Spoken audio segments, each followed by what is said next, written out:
Welcome to the Project Endure podcast, the place where we talk about life, endurance, persistence, perspective, and so much more. I'm Joe Rinaldi, and I'll be your host. Let's jump in. Before we get started, let me ask you a question. Have you ever noticed that what you wear has the power to change how you feel?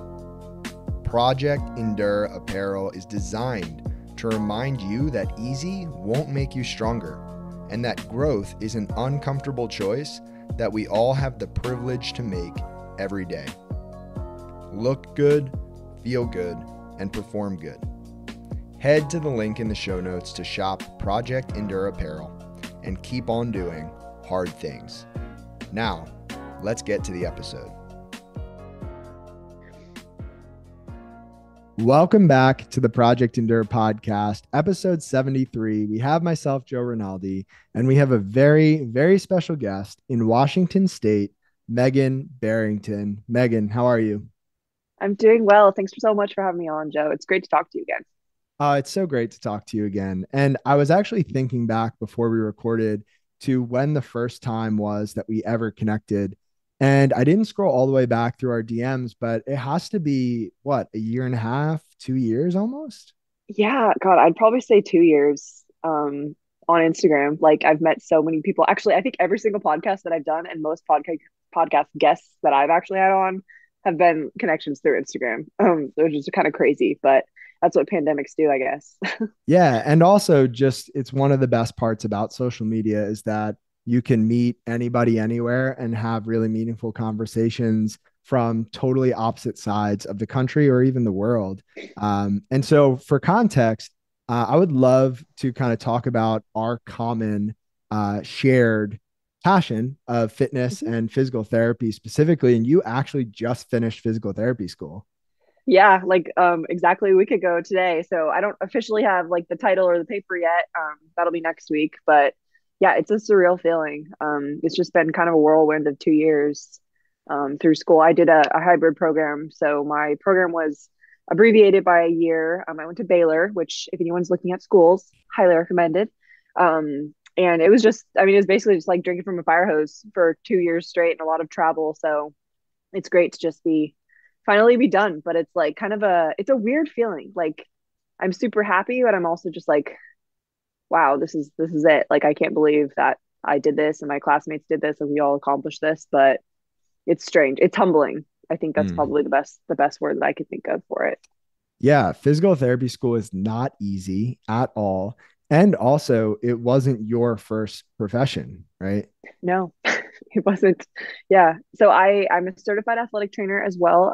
I actually decided not to go to physical therapy school right out of undergrad and get a master's in athletic training instead because I had full intentions of working like college sports, and then kind of realized that it wasn't really what I thought it was going to be as a career.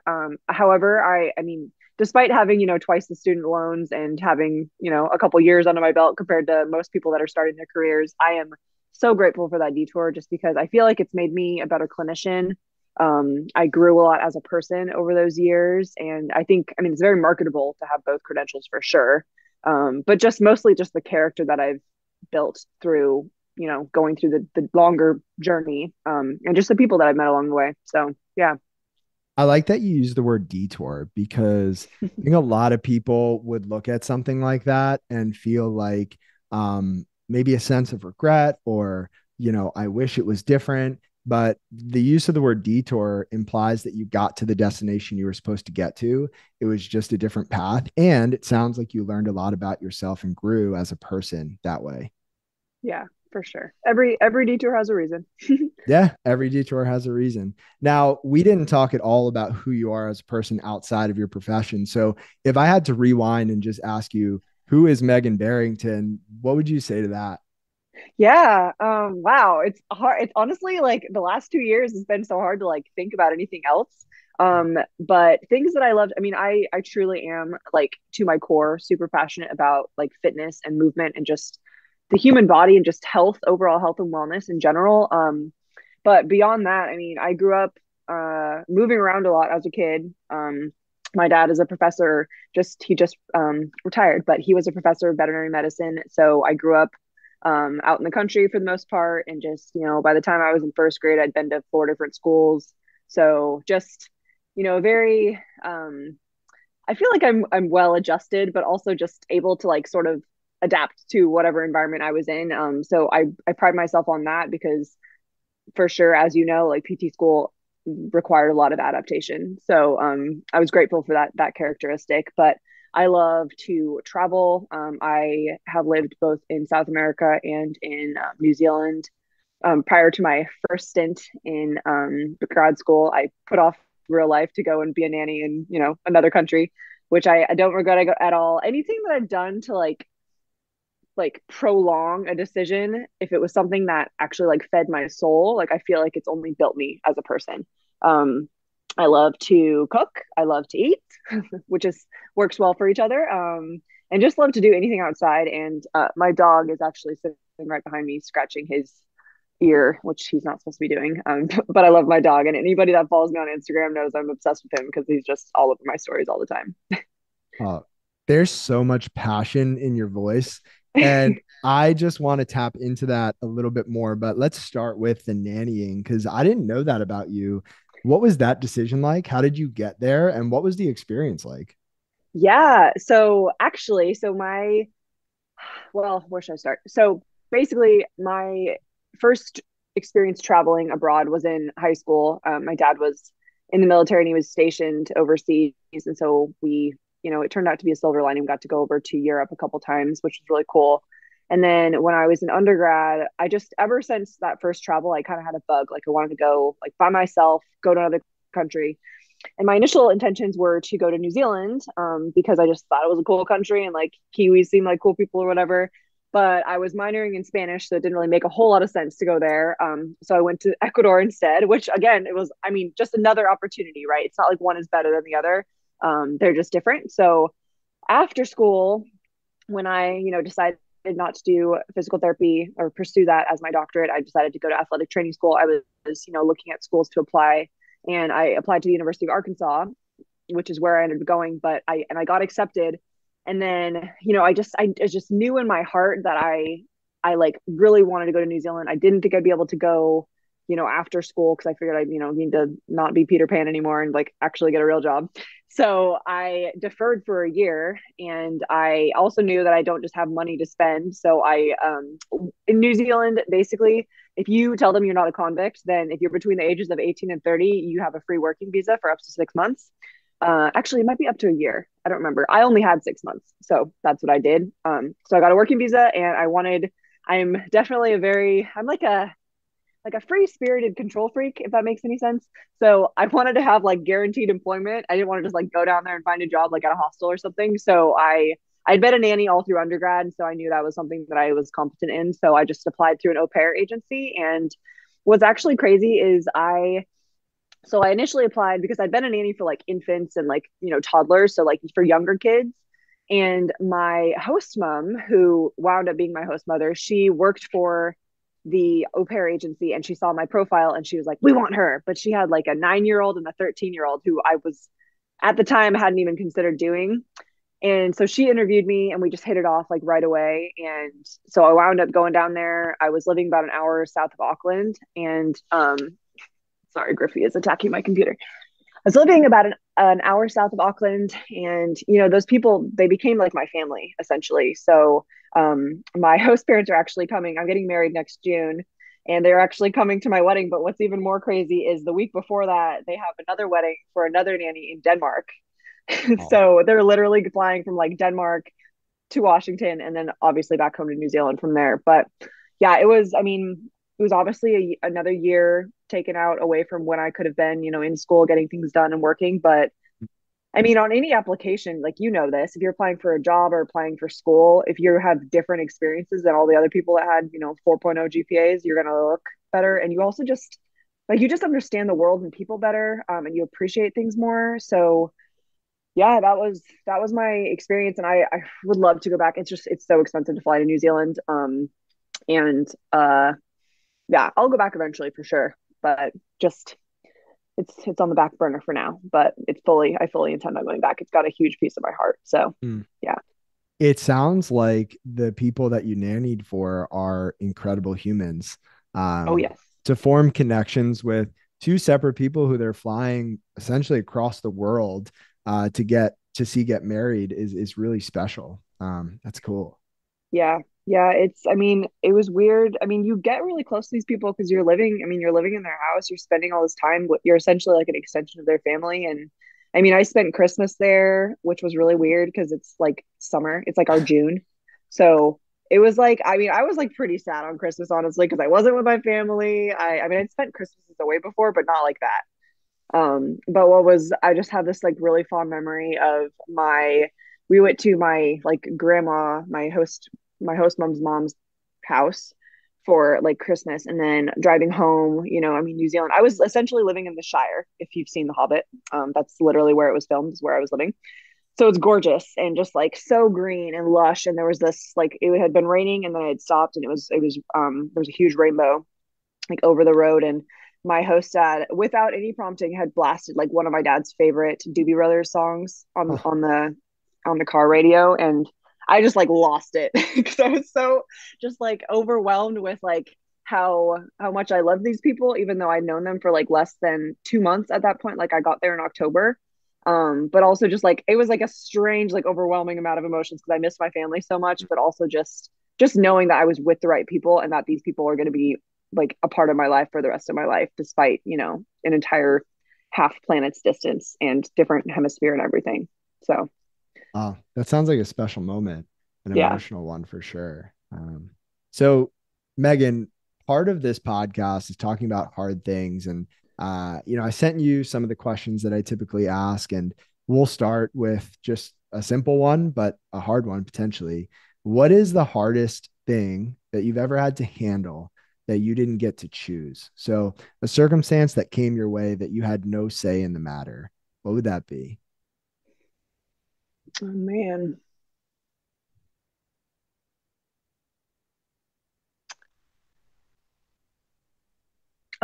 I mean, honestly, I feel like a lot of the hard things that I've done have been like self-imposed, like choosing to go travel alone, or um like something that comes to mind that wasn't, I mean, looking back, it wasn't really that hard, but at the time it was pretty hard, was when I was living in Ecuador.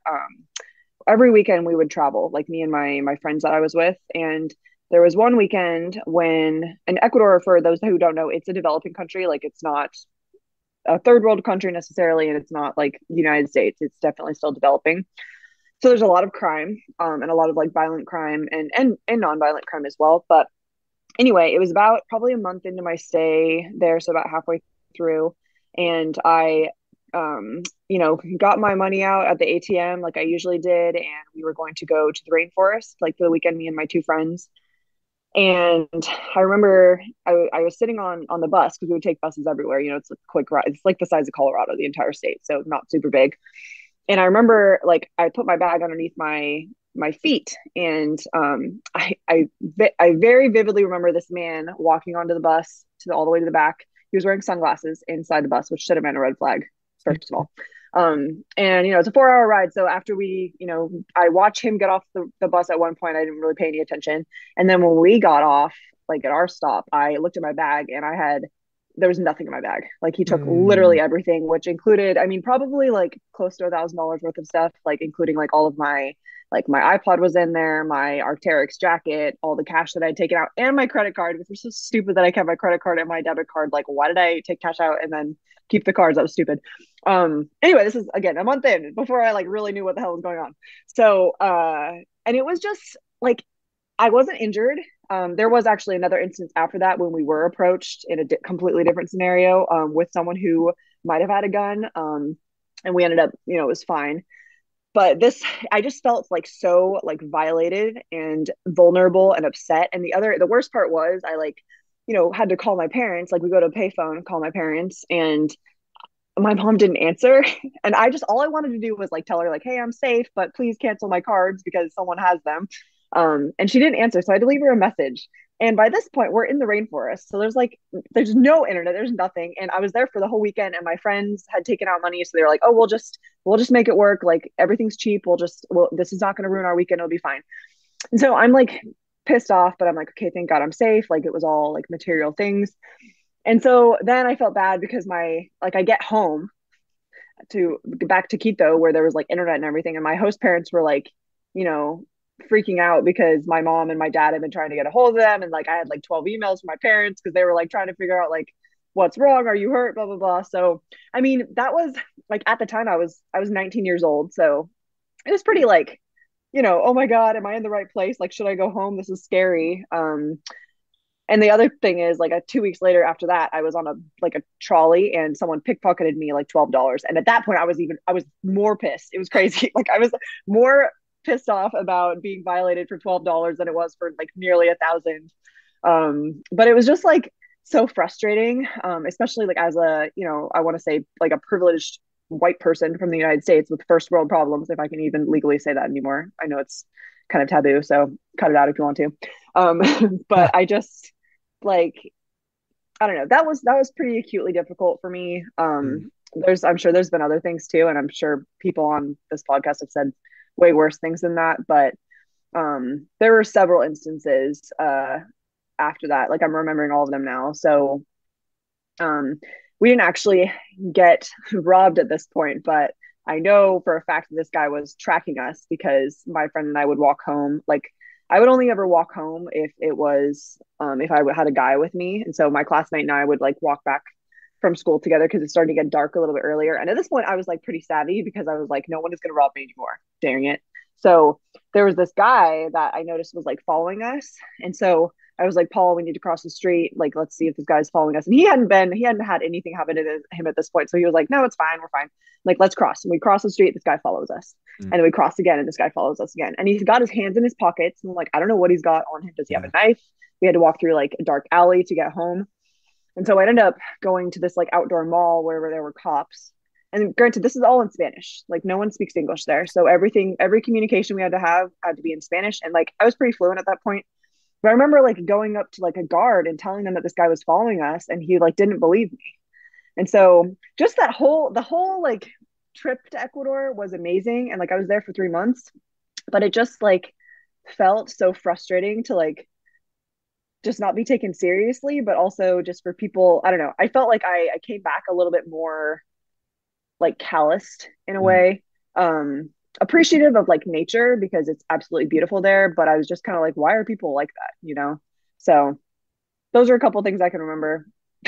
It's interesting to listen to that because you started off with uh, having trouble grasping for something that was really hard. And then you said this was a hard thing, but in hindsight, it's not that hard. It was hard at the moment, which I think is a good point.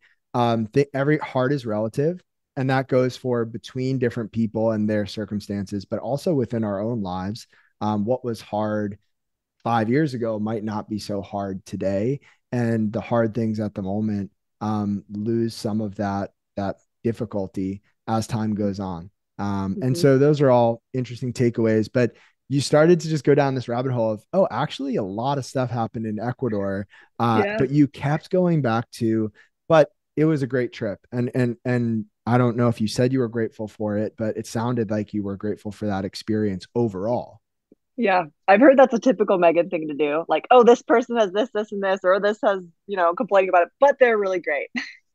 Which is, I mean, no one is perfect. Nothing is perfect. And everything, it doesn't happen to us, it happens for us. So as long as you're taking something away from it that is like, okay, yeah, I have like less stuff now, or yeah, I might have been injured or hurt or whatever, but I have an experience under my belt that's going to allow me to have wisdom so that I can help someone else or so that I can, know better in the future. And just, I try really hard not to be like vindictive or just like regretful, like you said, or just like hold things against either an inanimate object or like a country or an experience because it's wasting your own energy, like why not just focus on like putting forth better energy, whether you need to explain your experience that brought you to that point to someone or not, you can still like lift someone else up. Yeah. Yeah. There's good. everywhere. We just have to look for it and we have to choose it. And I truly believe that. And I think it's a lot easier to talk about on a podcast or when you're removed from that experience that might have been hard or bad even in the moment. But I do think it's true. Have you always had that perspective on life, or is that something that's developed over time for you? Um, I think I have. I mean, I feel like a lot of us are kind of molded by our parents, whether it's in a good way or a bad way. And my dad, I feel like I kind of credit him. Like I credit a lot of my like hard-nosed determinedness by to my mother because she's like that. But my dad, I mean, he lost both his parents before like they were around 6 years old. Both of his brothers lost their lives pretty much by their own accord. So I think he has been like kind of a beacon of light for me just because I know that he's dealt with a lot of loss in his life and like just the way that he just carries himself and how he like lifts other people up and just he's just got this like appreciation for life that I think a lot of people don't have because he knows that people that he had closest, like all the people that he grew up with are gone. So I think it was hard, really hard last year. I went my dad's middle brother passed away in 2020 in November, and my dad grew up on a ranch in California, so the time that we were all able to like get away and like go celebrate him was like in July of last year. And so it was pretty difficult just like watching my dad like get super emotional because I honestly cannot remember a time when he has been. And he doesn't typically show that. He's typically only showing like the strength that he's gotten through losing people, and he will acknowledge that things are hard and that he's the reason that he has like such an appreciation for life. But I've never seen him like lose it before. So that's another hard experience too. But it wasn't like me. It was just watching my dad and just kind of just really appreciating all that we're given, even if there are hard knocks or times where you don't feel like things are going your way. Like you just have to have faith that there's a reason for it, and find the good. Like you said, there's always good. You just have to find it or make it. It's hard to make it if you're feeling down in the dumps, but um yeah, So I have a those are my few, thoughts. I have a few follow-up thoughts. Yeah. One, episode 33 of this podcast was with Chase Tuning, and we talked about just how important it is to carry yourself in a way that can lift other people up.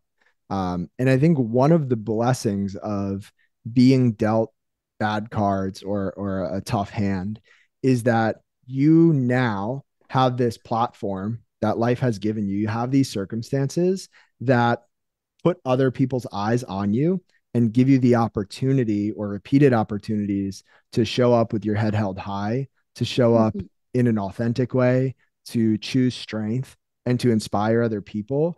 And one of the reasons why I'm so grateful for the eye condition that I have is because I know it gives my life this context that everything I do maybe holds just a little bit more weight to the people watching around me. And it's such Mhm. a cool privilege.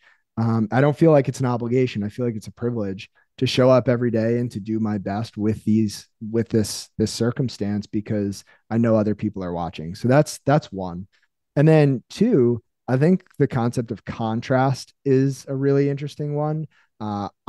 Because of my sight, use Mhm. a lot of contrast on my computer screen and my phone screen to be able to read things a little bit more easily. And Mhm. you can't have the good without the bad. And that contrast of loss gives life a whole different meaning. And I think sometimes those hard things and those bad things, they give this contrast to life where you can then appreciate all of the other things just a little bit Mhm. more. And if everything was the same color, we wouldn't be able to read words on screens. We wouldn't be able to see things like all that detail and that texture comes from the contrast of life. And so even though those things are hard or bad, they allow us to experience the good. Oh yeah. Yeah, well, and even the things that we choose that are hard, like PT school, and just like all of the sacrifices that we sign up for during that, are it's a struggle to like keep good grades, let alone like maintain relationships and like self-care. but like I look back at like I used to compete in bodybuilding. I went to PT school. I like traveled around the world by myself. Like I've done a lot of like like I said, self-imposed like difficult things. Yeah. Um, but I just feel like you just said, like it's the contrast. It's like you have such an appreciation for time with family when it's few and far between, or for, being able to go like out to dinner when you don't usually have time for date night, or just time with my dog who's now a quiet on the floor.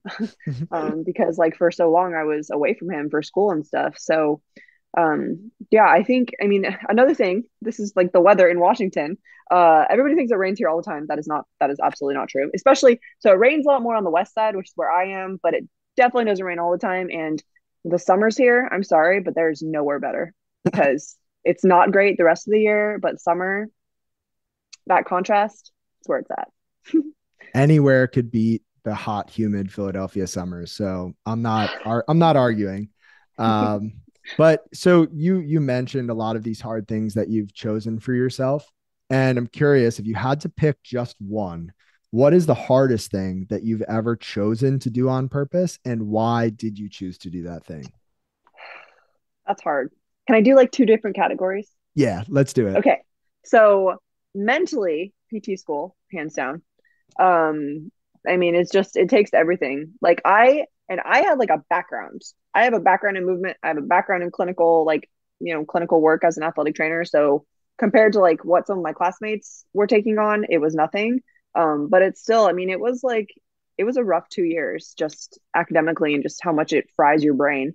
And then, as you know, like a clinical rotation, by the end of the day, if you're seeing a full load of patients, like it's 40 times as hard for a student as it is for like a normal clinician, just because we're trying to like, assimilate everything.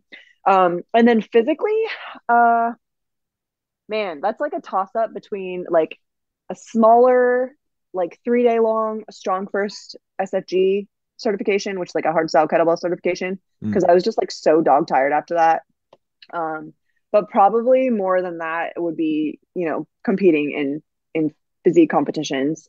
Just because it's, 12 weeks of dieting, and as you get leaner and leaner, you need more recovery because you don't have any food. But you also like can't sleep or think, or like function normally as a human. So, yeah, I mean, and just like not a lot of people have that experience. And like I said, it's self-inflicted, and it's a privilege to be able to do that. It's a privilege to, be able to afford a gym, and, afford to compete, which is pretty expensive too. Even if you do it like on the cheap side. Um, but I mean, it's hard in every way. It's hard physically, it's hard mentally, it's hard emotionally, it's hard like with your relationships. Like it's just hard. So I would say that's harder than SFG, although my hands were more shredded up after SFG for sure. Kettlebells for 3 days will do that to you. Oh my God. And your brain is tired because like everything is hard style in SFG. So it's like you're like putting so much into your nervous system, but you're doing it like all day. Like Mm. remember the second day, I was just like, I can't walk. Like this is awful. But I'm glad I did it because you meet a lot of really cool people Yeah, for yeah. sure. So if we were to hone in on physical therapy school and then bodybuilding prep or physique prep, let's Mm-hmm. start with physical therapy school, which is something that you and I share in common. Mm-hmm. So physical therapy school is undoubtedly challenging, and I think it's challenging for different people in different ways. What aspect of physical therapy school was maybe the hardest for you, looking back on it as a whole? Um, I mean, all of the classes were hard, but I think what was really hard for me was because, like, and they said this at the beginning, if you have like a strength coach background or an athletic training background or any kind of other background that has to do with movement, it's hard to like unlearn things. Um, and I mean, and I still like to this day disagree with some things that I learned, but Yeah. at the same time, like I haven't taken my boards yet, so I could take the boards, and then from there we can kind of figure out what works best. But I would say like unlearning things and just remaining humble, even if you think of things a certain way, you have to still like be able to at least hear someone else out and like take in like their perspective. Because I mean, obviously we base most things on research, which sometimes is good, sometimes it's not great.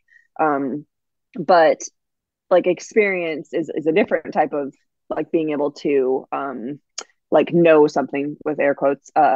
So that was hard, I think, for me. And I think, I mean, and that was what one of my professors said at the beginning is like athletic trainers tend to have a difficult time because, they have a background already. I wouldn't say that we had a harder time. I think we definitely had it easier than most people, but I do think that we had to take a step back and like sort of, you know, be accepting of like the way other people were teaching things because it might be different than what we learn. Yeah.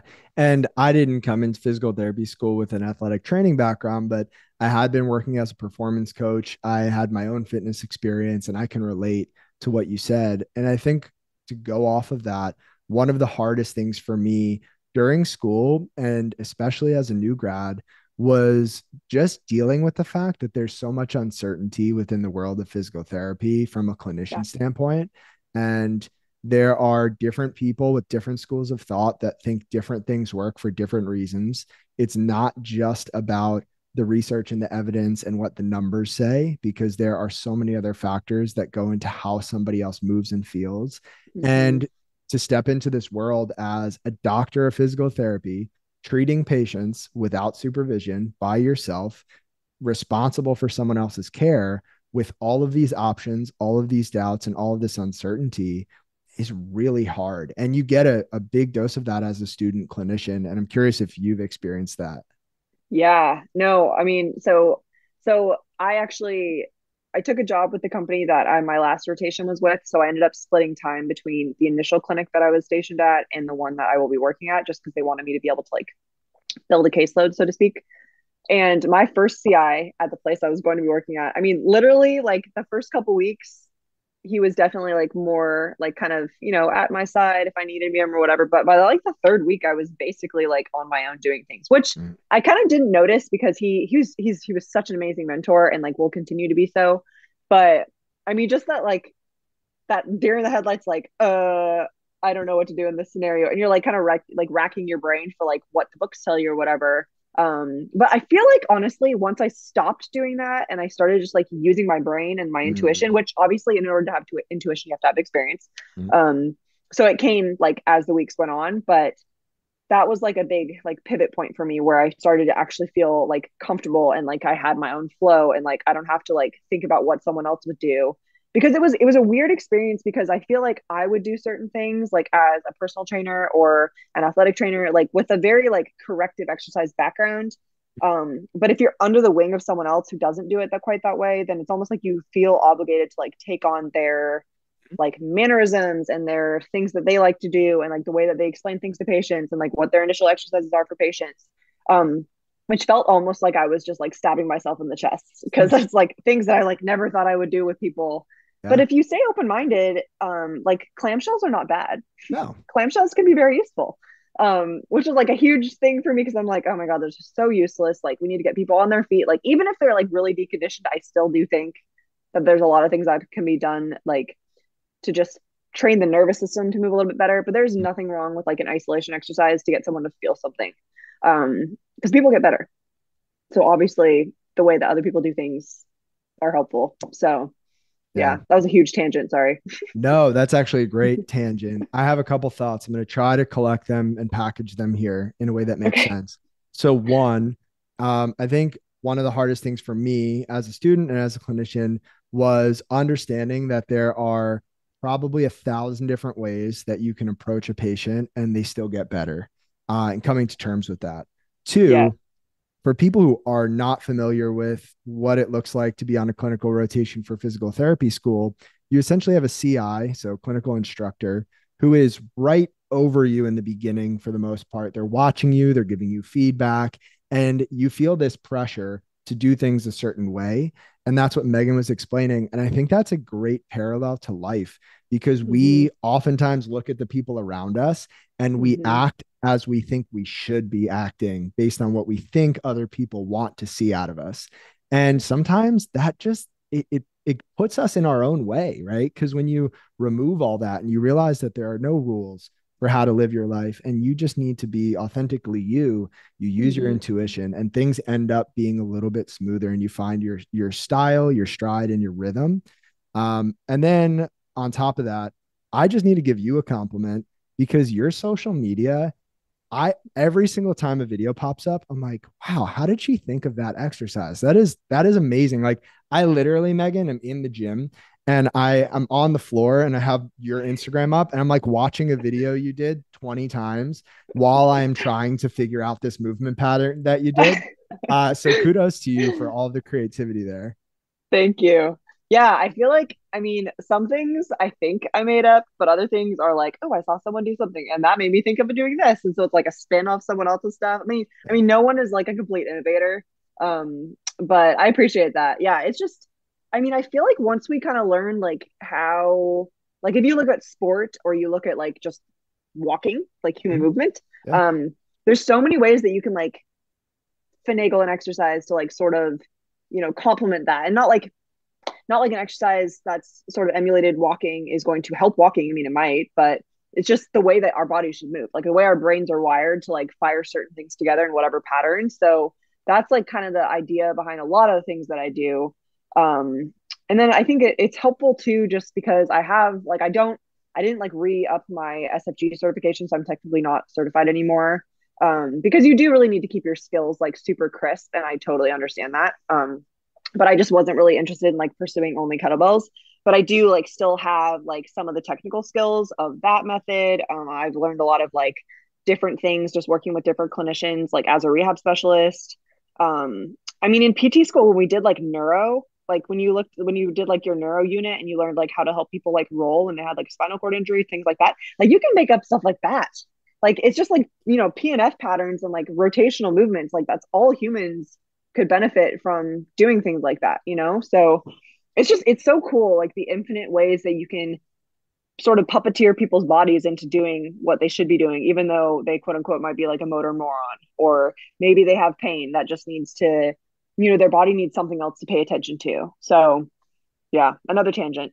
No, it's good. The first time I heard that phrase motor moron in PT school, I couldn't stop laughing because it's, maybe not the kindest way to describe somebody No. out loud, but yeah, there are people who really just have trouble understanding how their body moves in space. And Mm-hmm.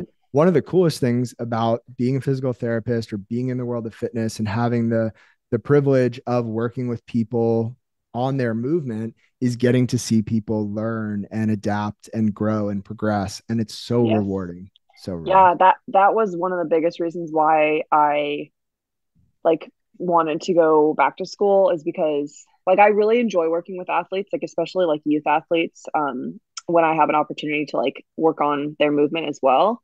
But I love working with people that wouldn't be moving otherwise. Yeah. If you can get them like hooked on exercise, or even just like teach them how to do like a really complex movement, I mean, and that they didn't think they'd be able to do, like that's so rewarding. And like it's so empowering for someone to be able to move without pain. Like pain is, I mean, it affects you in so many different ways, like you don't even realize, especially with chronic pain. So yeah, I think it's amazing just how like communication skills, both through making people comfortable to like, trust you as a therapist, but also just being able to like get someone to move the right way. It's just it's a difficult job, and your brain will never stop working, but it's so rewarding when you get good results. Yeah. Yeah. I'll share a quick story and then we'll Yeah. transition to the physique bodybuilding prep side of things. I had a patient, it's probably one of my favorite patients ever. Had a patient come in, very apprehensive, in their 70s, 4'10", very visibly, you might describe them as frail, with low back pain. Came into the clinic, very unsure about even trying physical therapy. Turned on the charm. I have a way with old ladies. I don't know what it is, but it works. And got her in for a couple sessions. And by the end of her bout of physical therapy, she came in and she told me with the biggest smile on her face, because we built up to deadlifts. She was deadlifting 80, 90, 100 pounds off the ground. Hell She yeah, came that's in with awesome. the biggest smile on her face. And she's like, I was at Home Depot and this man asked me if I needed help moving cinder blocks.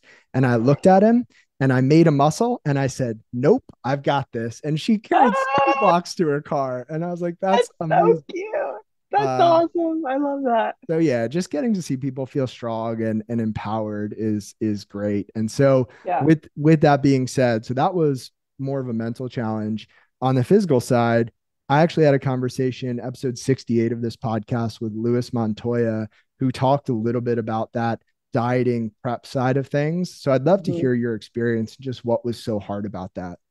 Yeah, well, at the end of my last show, I was about 9% body fat, eating like maybe 1,000 calories a day and doing 2 hours of cardio and lifting 6 days a week, which Oh, is hard. And oh, and commuting an hour and a half both ways.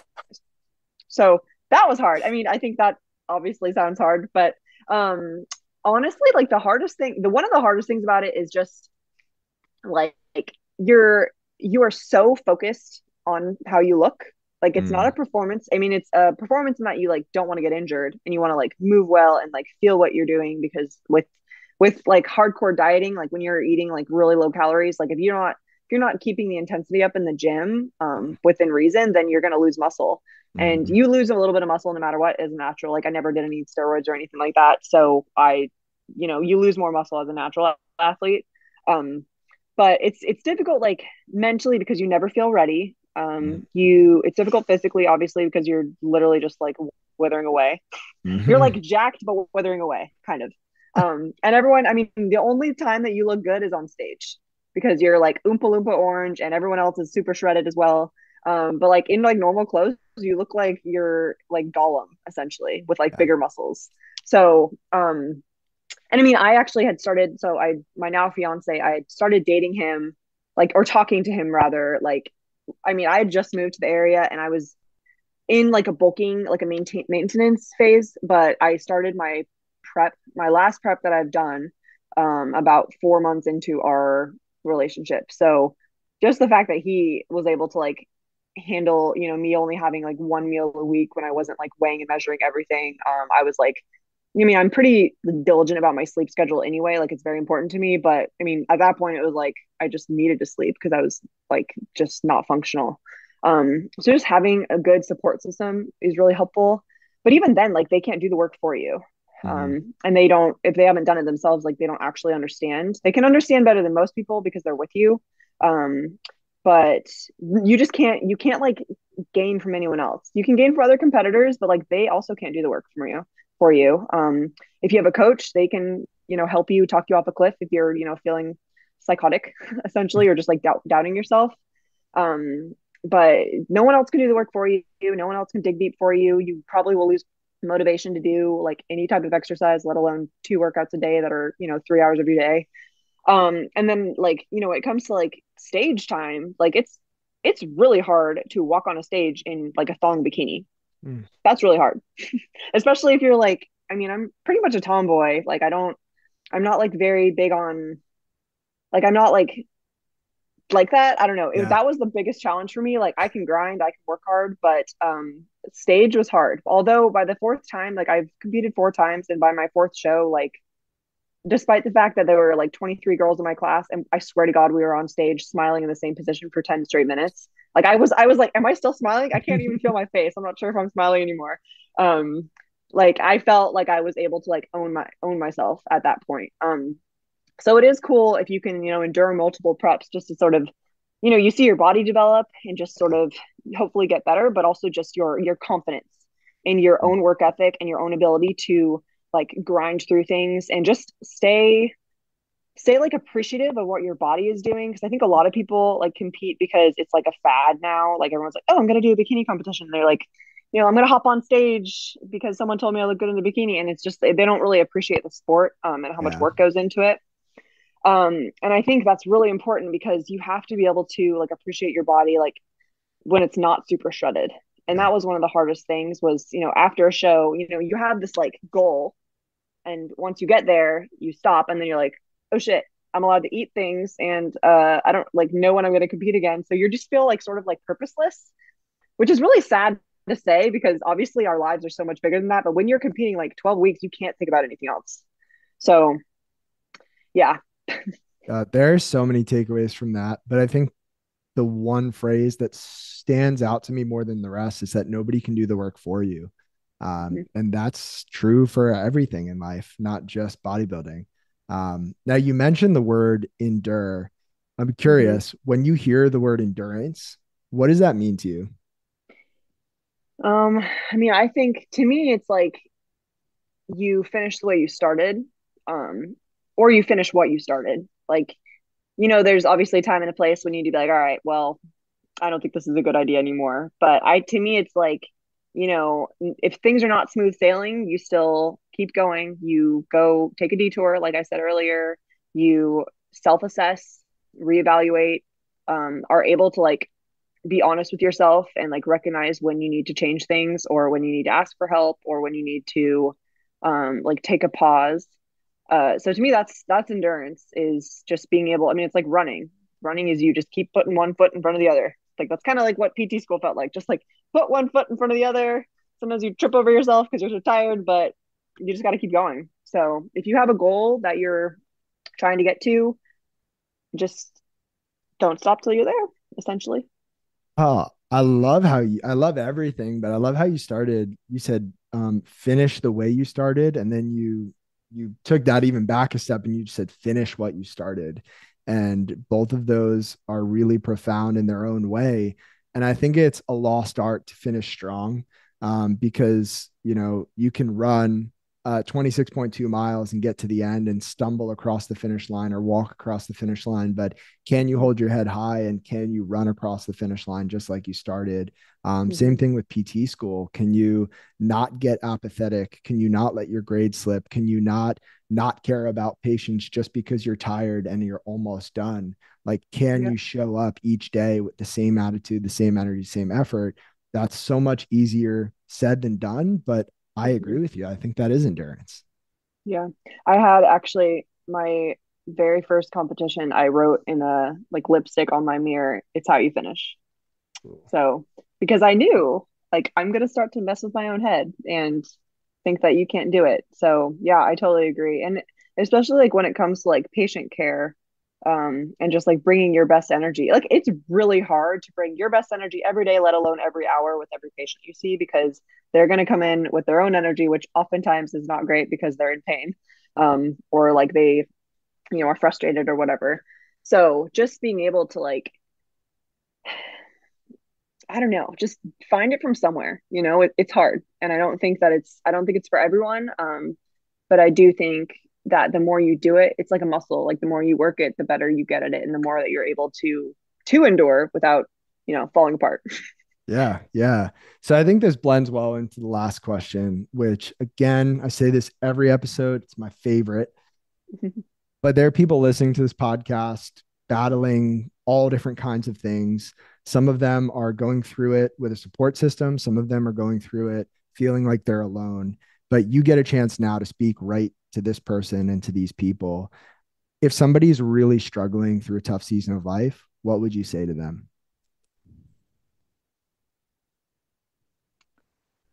Well, I mean, I would say that every tough season, I know that it's really easy to wish that it wasn't happening to you. And it's no, every scenario, like someone might think that their scenario is different, but just try to reframe it as that it's happening for you and have faith that you're going to get through it. And on the other side, you're going to be so much stronger and you'll be able to be in a position where you can help someone else when they're on the opposite side, struggling through something. So it is without a doubt better if you have like a positive support system, or if you were, raised to be an optimist or to think a certain way. But we're not giving anything that we can't handle. So I would just take that to heart. Yeah, it feels right because I haven't done it in a while to share my favorite quote from Christine Kane, who said, sometimes when you're in a dark place, you think you've been buried, but you've actually been planted.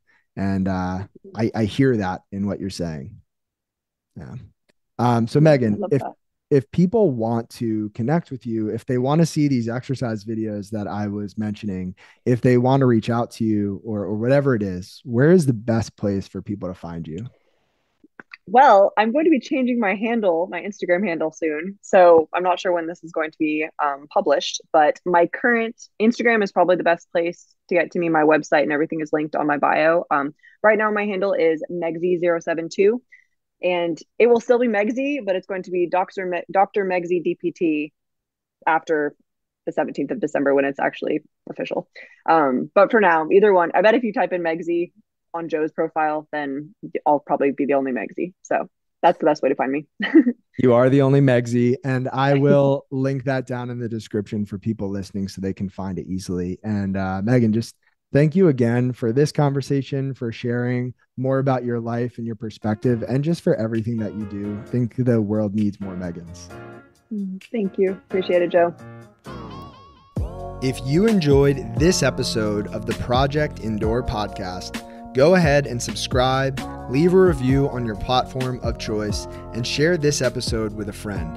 It helps us get more conversations like this out to more people like you. We appreciate you, and we'll talk to you next time. And one more thing. If you're looking for a community of people all striving to be better together, check out the Project Indoor Hard Things Club. The link is in the description below. We'd love to have you.